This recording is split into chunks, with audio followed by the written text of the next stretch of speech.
28 condition போடுறீங்களா இல்லையாப்பா? நீங்க ஒரு மாநாடு நடத்த கூட்டத்துக்கு 28 கண்டிஷன் கேட்டு போடுறாங்களா இல்லையா? எந்த கட்சிக்கு அது போட்டாங்களா? அதே முட்டுச்சந்தையை கொடுத்துருக்கீங்க.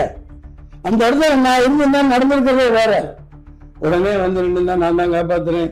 இதெல்லாம் ஏமாத்து வேலை, கண்கட்டு வேலை. ஒரு மிகப்பெரிய திமிங்கலமா முதலையா அடக்க ஆள் இல்லைன்ற மாதிரி போய்கிட்டு இருக்காங்க. இது ரொம்ப நாளைக்கு இந்த பருப்பு வேகாது. Support to Vijay. மக்கள் தீர்மானிப்பாங்க, யார் வரணுங்கிறத மக்கள் தீர்மானிப்பாங்க. நீங்க சொல்றது உண்மைதான். சில பேர்கள் சொன்னீங்க, அவங்க கோமாளித்தனமா நடந்துக்கிட்டாங்க, நம்மளை கோமாளி ஆக்கிட்டாங்க. சில பேர் முடியாம கோமாளியா இருப்பதே நல்லதுன்னு ஒதுங்கிட்டாங்க. பல ஜாம்பவான்களை விலை கொடுத்து வாங்கிட்டாங்க. ஒரு மிகப்பெரிய திமிங்கலமா முதலையா அடக்க ஆள் இல்லைன்ற மாதிரி போய்கிட்டு இருக்காங்க. இது ரொம்ப நாளைக்கு இந்த பருப்பு வேகாது. 6 மாசத்துல மக்கள் இதுக்கான தீர்ப்பு தருவாங்க. அது அந்த பாடல்கள்ல தான் சொல்லியிருக்கேன். ஏழை எளியவர் வரணும், குடியானவர் வரணும், தொகுதி மக்களுக்கு என்ன தேவையோ அதை இந்த தமிழ்நாட்டை ஊழிக்கிறதுக்கு யார் தேவையோ அவங்க வரணும், ஏழை எளியவர்களை காக்கிற வரணும். அப்படி சொல்லிட்டு இருக்கீங்கள, அந்த ஏழையவர்களை குழிக்குள்ள தள்ளி போட்டு புதைச்சி உடனே வந்து நின்று நான் தான் காப்பாத்துறேன், ஜபார் ஓடிட்டாப்ல, இந்த மாதிரி அரசியல் பண்ணிட்டு இருக்கிறத மக்கள் பார்த்துட்டு இருக்காங்க. I support unconditional support to Vijay. You keep going on, you keep on working, the rest of the things people will decide. மக்கள் தீர்மானிப்பாங்க. சார், இந்த கரூர் விவகாரத்துல உயிரிழந்தவங்களுக்கு வந்து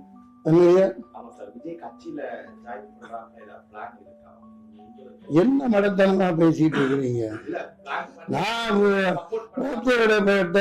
தம்பி, நான் தான் இப்ப பேசிட்டு இருக்கேன்ல, என்ன கேக்குறீங்க? என்ன பண்றது?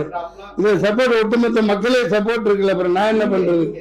சொல்லு தம்பி. சார், இந்த கரூர் விவகாரத்துல 41 பேர் உயிர்ந்திருக்காங்க. அவங்க மரணம் தொடர்பா நீதிபதி தலைமையில வந்து ஒரு தனி நீதிபதி தலைமையில விசாரணை அமைச்சிருக்காங்க, அருணா ஜெயசன் தலைமையில. அதெல்லாம் ஒரு வெங்காயம் உரிக்காது, அதெல்லாம் ஒரு வெங்காயம் உரிக்கப்படாது. இதெல்லாம் ஏமாத்து வேலை, கண்கட்டு வேலை. அவனே கொலை பண்ணிட்டு, அவனே கொள்ளை அடிச்சுட்டு, அவனே லூட்டி அடிச்சுட்டு அவனே பண்ணுவாங்க. இதான் பார்த்துட்டு இருக்கோம். தாழ்வான் தாக்குல என்ன நடந்துச்சு? இன்னிலிருந்து யாரும் இல்ல, அந்த காஷ்மீரி மக்களும் ஒன்றும் பண்ணல. அப்பா ஏழை சாதாரண பிச்சைக்காரங்க, அடிக்கு 4 போலீஸ் நிக்கிறாங்க. புல்வாமால என்ன நடந்துச்சு? சொந்த நாட்டு மக்களை காலி பண்ணி போட்டு குழிக்குள்ள தள்ளி மண்ணள்ளி போட்டு அதில்தான் அரசியல் பண்ணிட்டு இருக்காங்க ஆள்றவங்க. நீங்களும் 4 அம்சம் வேடிக்கை பார்த்துட்டு இருக்கீங்க. அதெல்லாம் ஒரு வெங்காயம் உரிக்க முடியாது, ஒரு வெங்காயம் நடக்க சும்மா கண்கட்டு வைத்த. இந்த பிரச்சாரத்துல வந்து போலீஸ் வந்து முறையா பாதுகாப்பு கொடுக்கல. யார் கையில போலீஸ் இருக்குது? பாதுகாப்பு 28 கண்டிஷன் போடுறீங்களா இல்லையாப்பா? நீங்க ஒரு மாநாடு நடத்த கூட்டத்துக்கு 28 கண்டிஷன் கேட்டு போடுறாங்களா இல்லையா? எந்த கட்சிக்காவது போட்டாங்களா? எந்த கட்சிக்காவது போட்டாங்க இது வரைக்கும்? அதே மாதிரி 28,000 போலீஸ் 2,000 போலீஸ் அங்க நிக்கணும்ல, அதே முட்டுச்சந்தையை கொடுத்துருக்கீங்க. என்ன மாதிரி ஆளுங்க இருந்தான்னு வைங்க, அந்த இடத்துல நான் இருந்திருந்தா நடந்திருக்கிறதே வேற. 99 இப்படிதான் நான் நின்று தேனியில பயங்கர கலவரத்தை உண்டாக்கணும். அந்த ஜீப்பை கவுத்து விட்டாங்க, கரும்பு காட்டுக்கு தீ வச்சுட்டாங்க. இறங்கி துணிச்சு ஓடி போய் ஆளுங்களோட ஜீப்பை நிப்பாட்டி வச்சேன், கலெக்டர் ஜீப்பு. அடுத்து அதை அணுகி சொல்லி சாண்டு விட்டு மைக்கை பிடிச்சி ஒரு சத்தம் போட்டேன். நடக்கிறது வேற என்ன, போலீஸ் எங்க இருந்து வந்தாலும் என்னன்னு தெரியல, கட்டுக்குள்ள கொண்டாந்தாங்க. கொஞ்சம் அந்த என்ன ஆணை போட்டு குளிக்குள்ள ஏறி மூடி சமத்துவ ஜனகனை பாடிருப்பாங்க. இது அரசியலா? கேவலமா இல்ல? அயோக்கியத்தன அரசியல் பண்ணிட்டு இருக்காங்க, ஏமாத்திட்டு இருக்கீங்க. அனுமதி கேட்கும் போது 10,000 பேர் சொல்லியிருக்காங்க. நீ கொச்ச பச்சை சொன்னா 10,000 பேர் அப்படித்தான் சொல்லுவாங்க. 20,000 பேர் சொன்னா உங்களுக்கு பர்மிஷன் கிடையாதுன்றான். போலீஸ் பத்தி தெரியாதா? போலீஸ்காரங்க இல்லவங்க, அவங்க என்ன செய்வாங்க? மேல என்ன ஆர்டரோ என்ன உத்தரவோ அதுபடி அவங்க நடந்துக்குவாங்க. அவ்வளவுதான் அவங்களால முடியும். அனுமதி கேட்கல 10,000 பேர் வருவாங்க, அப்படித்தான் கொடுக்கணும்.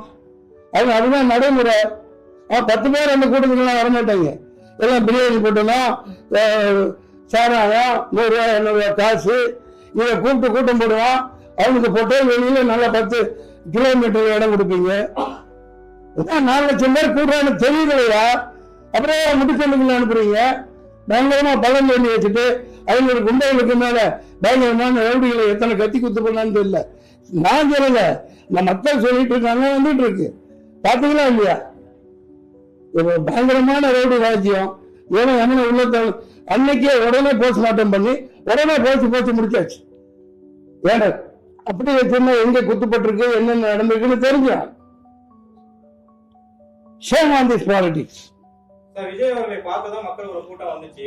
அப்புறம் என்ன ஒன்னையும் பார்க்க வந்தது? 41 உயிர் போயிருக்கு. விஜய் வர முடியலன்னா அவங்களோட கட்சி கீழே இருக்கிற தொண்டர்களோ இல்ல கட்சி பொதுச் செயலாளரோ யாரோ களத்துல நின்று இருக்கணும் சார். யாரோ துரத்தி விடுறாங்கல்ல, சுத்தி நிக்கிறது யாரு? அவ போட்டு தள்ள நிக்கல, அவங்க தானே விரட்டி விடுறாங்க. நீங்க சொல்றாங்களா இல்லையா? கிளம்புங்க நீங்க நிக்காதீங்க அப்படின்னு பேக் பண்ணி அனுப்பிச்சிட்டு இந்த மாதிரி சம்பந்தம் இல்லாம கேள்வி கேட்கறீங்களே. அவங்க புதிய கட்சி என்ன மாதிரி ஆளு இருந்திருந்தா அதுக்கு பருப்பு எடுக்க சரியா நாளை இறக்கி வைப்பாங்க.